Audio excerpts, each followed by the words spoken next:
3 বছর পর এই পুকুরটাতে অবশ্যই জল সেচার জন্য মেশিন বসানো হলো। আর বন্ধুরা দেখতে পাচ্ছ যে জল অলরেডি পুকুরের নিচে চলে গেছে। সত্যি বলতে এই পুকুরটাতে শামলা গাছের মতো একটা গাছ, ছোট্ট পাতা, সেই পুকুরটাতে পুরো ছেয়ে গেছিলো, ঠিক আছে। তো ওই গাছটাকে আমাদের এখানে সবাই চাঁদমালা বলে, যাই হোক সেখানে যে নামে পরিচিত। তো ওই গাছটাতে পুকুরটা পুরো ছেয়ে গেছিলো, ঠিক আছে।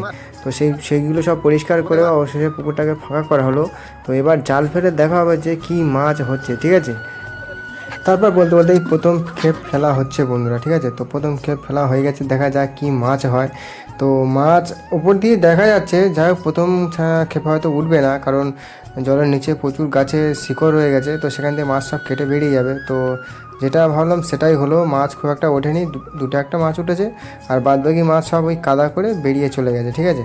তো মাছ আছে, উপর দিয়ে মাছ দেখা যাচ্ছে, কিন্তু মাছ উঠলো না। যাই হোক পরে ক্ষেপে দেখা যাক মাছ ওঠে কিনা। তো চলো বন্ধুটা।